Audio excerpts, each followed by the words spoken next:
Okay, the Middle Ages. The Middle Ages are a fascinating period of British literature. Possibly my favorite. Anglo-Saxon is a little bit cooler in some ways, although Anglo-Saxon isn't quite literature as such. It is poetry. That's one of the things we're going to talk about. One of the things that causes sort of a shift in this time from prose or from poetry to prose during the Middle Ages. But the Middle Ages are a really cool period. They're a really transitional period. They're of course also they're also, I would say, probably a foundational period, because this is kind of when we start to see people really writing out long form stories. Um, it's a bit difficult to talk about this because obviously, of course, people came up with long stories prior to this. But the thing is, it wasn't really practical to have long stories written down because you wouldn't be able to remember them. Um, if you had a long story, like the Iliad or the Odyssey or something of that nature, you would usually write that long story down as a poem, and you would remember it as a poem because poems are easier to remember than stories, straight up. So there probably were like long stories and long myths and long legends. They just wouldn't be recognized as like formal works because nobody could spare the time or effort to like write those long works down. It's only really after the Middle Ages, when the printing press becomes developed and books really become more popular, that it becomes possible for literature to really take off in its own right. And that's why the earliest book, really the earliest sort of prose work in the English language, probably, at least of fiction, would be considered one of the books that we're going to be looking at, which is Le Morte d'Arthur. Le Morte d'Arthur standing for The Death of Arthur, the story of King Arthur as put together by Sir Thomas Malory. It's a fascinating story, of course. Everybody knows about King Arthur. King Arthur is one of those fabulous legends that you always hear about, but it is something that it does require some context. So I wanted to spend some time talking about the context with you guys because, again, I love the Middle Ages. I really wanted to talk about it with you guys.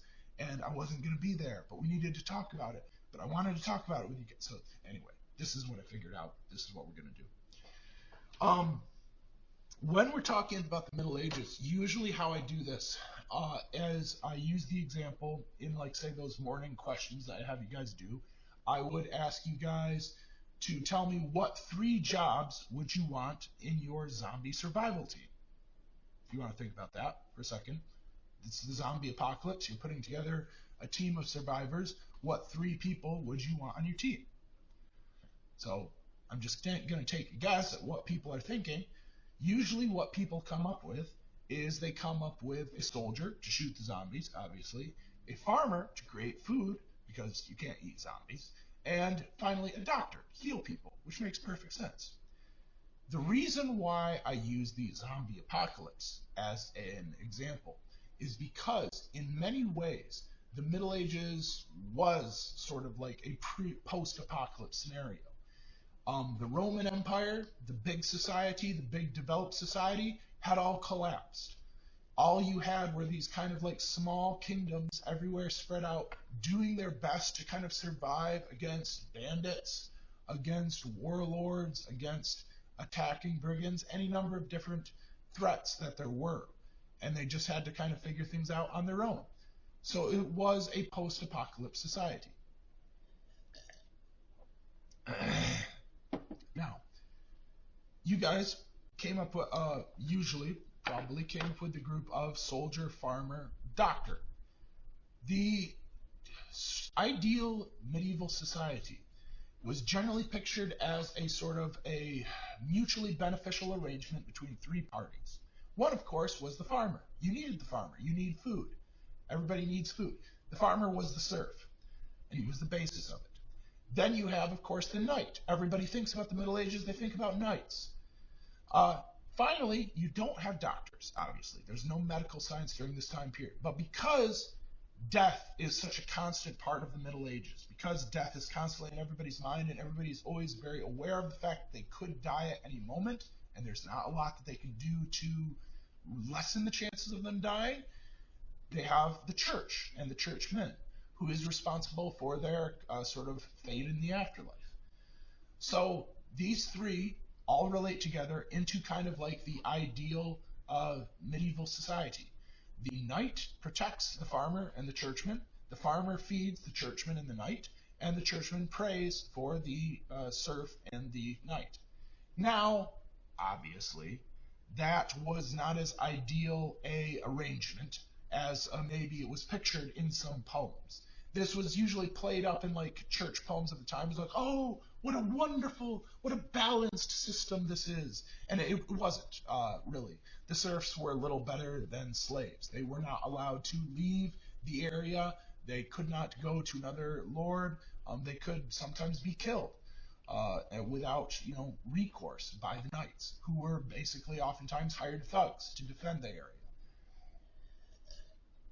It was a very difficult, hard, nasty life.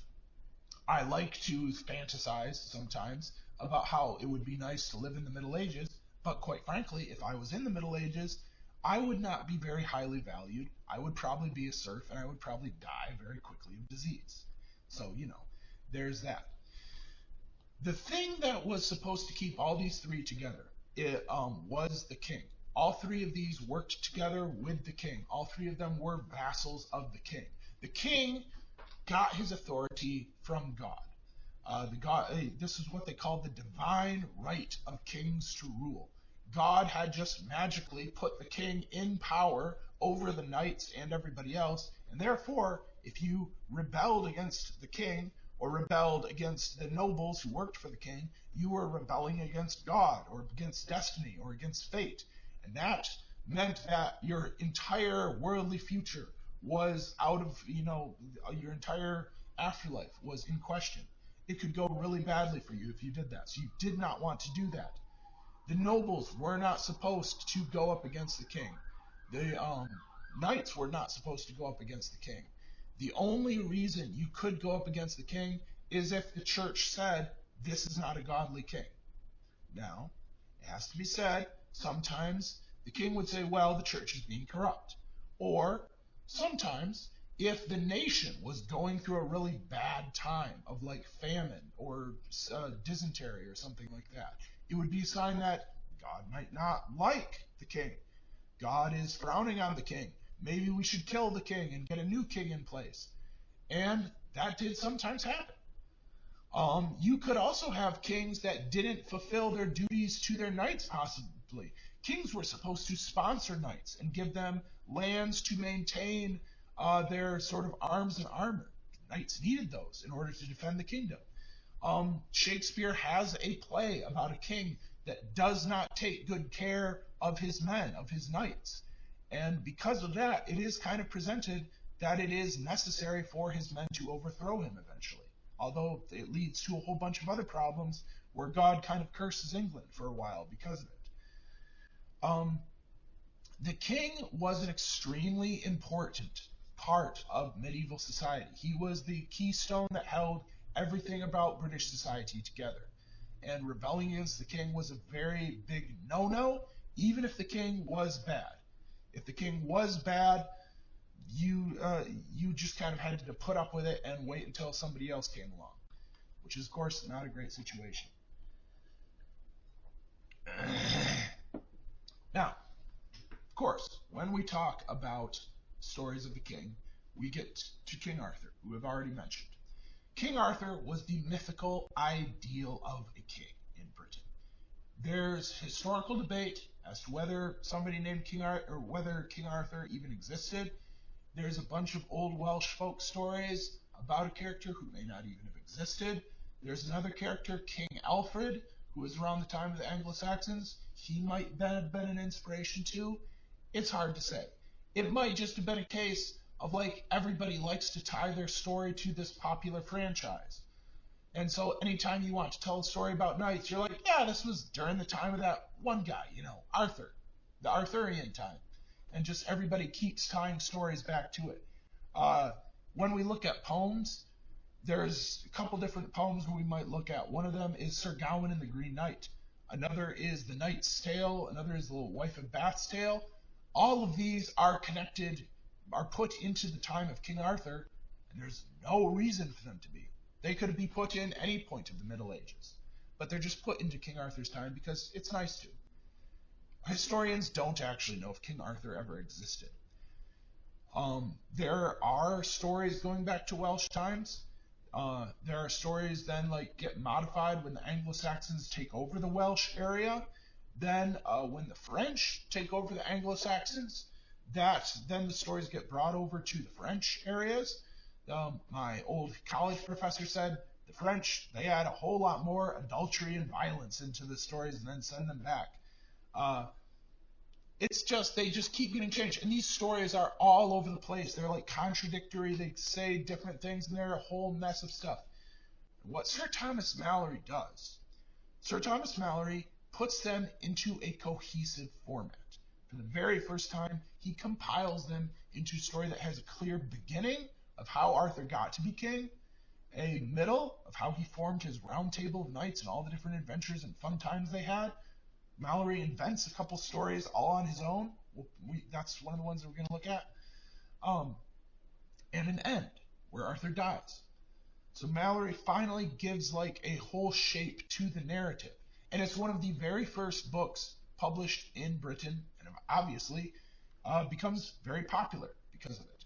It's also one of the very first prose books published in the English language, although English language in this context is a little bit iffy, as we'll talk about in a little bit.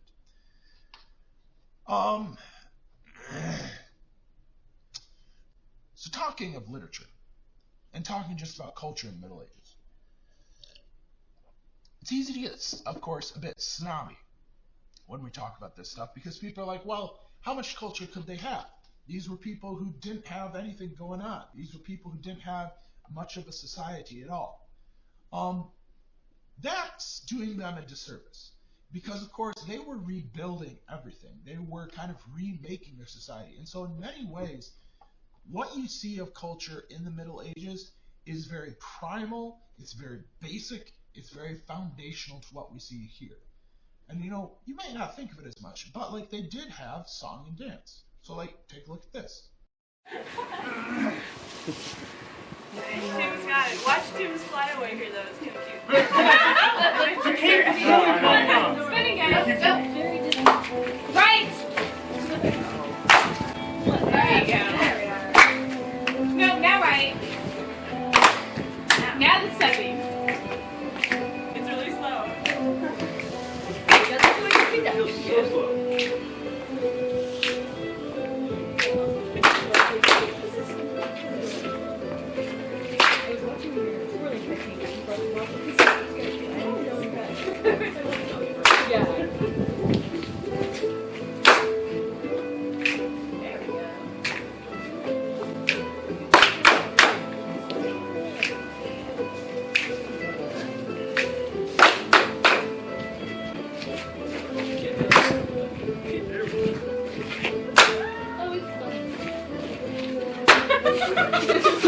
What's this chopping at? Yeah. Ah! John, you got me.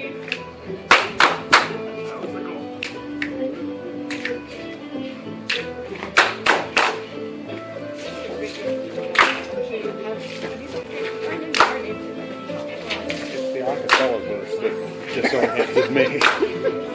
Well, every time. Read some stuff.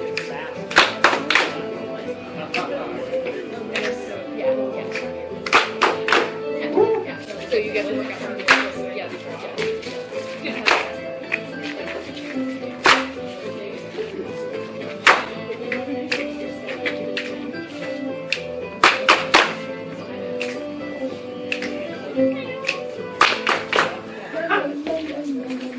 That's my favorite part.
sorts of different things.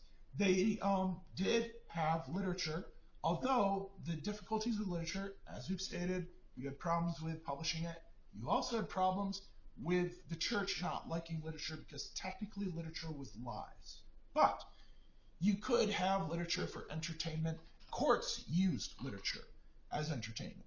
After dinner at banquets, sometimes you would have a show, sometimes you would have jugglers, stuff like that. But sometimes what you would do is you would have a person to read stories. You'd have a book. Of course, not everybody could read, so you would get like the one or two people at the dinner who could read would oftentimes have to be a very dramatic reader. In many ways, the sort of thing that we do in class, where one person reads for the whole class, that's basically what they would do at medieval dinners. One person reading aloud dramatically for the whole class to hear and for the story to really come alive to them. It's the same sort of thing. This meant, of course, that these stories were written for nobility to be entertained, and so the written down stories that we have tend to be very flattering to nobility and very interesting to nobility. Kings would sometimes commission stories purely to be written about them and just about how awesome they were. Most prominently, I think one really interesting little factoid. You have a particular Queen Eleanor of Aquitaine. She's a noblewoman. She has a ton of territory in France and England during this time period. And she is sick of all the action hero stories. We're going to read a bit of Beowulf, and that's a good example of the kind of action hero story she was sick of hearing about, where it's just a big beefy guy comes in, kills a big beefy monster, and gets like a bunch of big beefy medals for it. And she was sick of that. She was like, we need some ladies in these stories. We need a woman in this story. She's like, in fact, write me a story where the woman is the whole point of it. Write a story where a woman is the reason that the action hero goes out and does his action hero things. Right? Where she's the reason why he's going out to this tower and fighting this knight. And so this is kind of hilarious to me. Queen Eleanor of Aquitaine kind of invents the damsel in distress trope because she wants stories where women are the center of the attention. And everybody realizes that makes stories a whole lot better. And so they pay a lot more attention to that, which is just hilarious. It's just great. It's an amazing little detail. So when we talk about writing during this period, it is important to understand that the writing is what we call Middle English. Middle English. How to define Middle English? Middle English is decipherable. Middle English is more or less similar to modern English. In fact, in some ways, Middle English is exactly what it looks like. However, it is not what we are used to, because we are not used to English being exactly what it looks like. So here's an example. If we're taking this selection, which is from the prologue to the Canterbury Tales, this is in Middle English. This is what would have been pretty common English at the time. So, one that April with his shore sote, the drote of March hath passed to the route, and bathed every van in such liquor, of which virtue engendered is the flower. When the fairest eke with his sweet breath inspired hath in every holt and hath, the tendre croppus and the youngest one hath in his ram his half a course irone, and smalle fowls making melody that sleepen all the night with open ye, so pricketh in nature and in here courages, than longing folk to go on pilgrimages.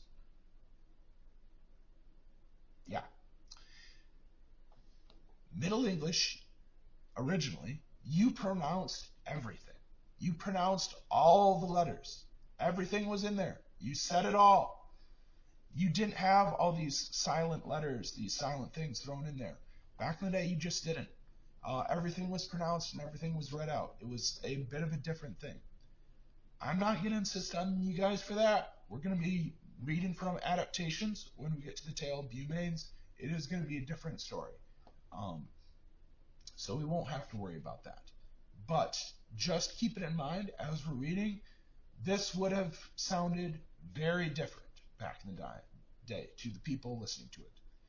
But also keep in mind, people back in the day were a lot better at visualizing these things. And so the stories were a lot more, they came alive for them in a way that they just don't to us anymore, because we're just not as good at visualizing things as people were back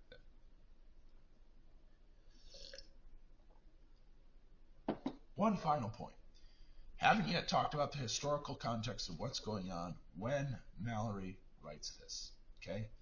Mallory, for context, is not a good knight. He is not the great example of chivalry that he writes about in his own stories. Mallory is what they call kind of a hedge knight. And he is writing in the middle of a war, a civil war in England, by the name called the War of the Roses. You have two families fighting over control of the English crown. You have the Yorks and you have the Lancasters, both of them claiming that they have equal right to the English crown. If any of you actually are fans of Game of Thrones, and you know they have the families, the Starks and the Lannisters, that's basically what it's based off of. It's based off of the actual English historical Yorks and Lancasters. And just like that, the actual war between the Yorks and the Lancasters was bloody and terrible and full of all sorts of betrayals and bad blood and brother against brother and just terrible stuff happening all around.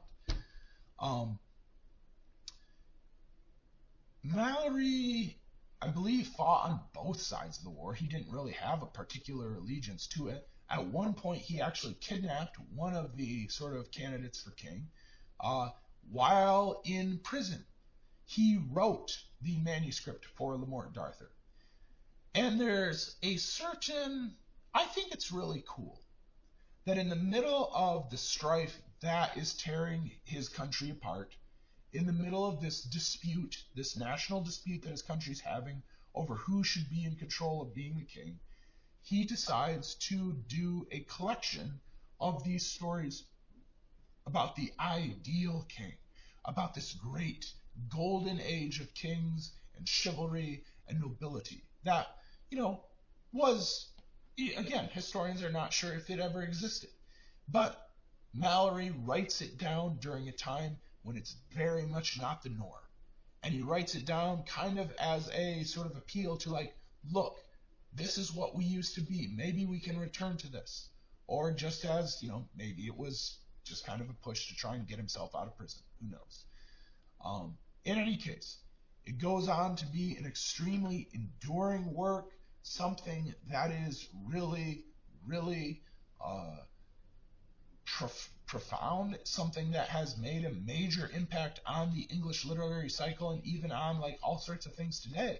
I mean, you can see references to King Arthur popping up in video games, in anime, in anything under the sun, really. There's all sorts of references to King Arthur. And so it's a really fascinating story, I think, if you choose to look into it. So I'm looking forward to getting into that with you guys. We're going to start tomorrow when I get back. We're going to be looking at the tale of Beaumains. It's going to be a story about a young man. The name Beaumains means white hands in French, because again, a lot of these stories are sort of based in French sort of background. They were written at least partially for the nobility, and so some of the references are French, but the bulk of the story is written in English, in like the common English which most people could understand, which is part of what gave it a lot of mass appeal at the time. So we're going to start reading with that then tomorrow, and I will see you guys all then.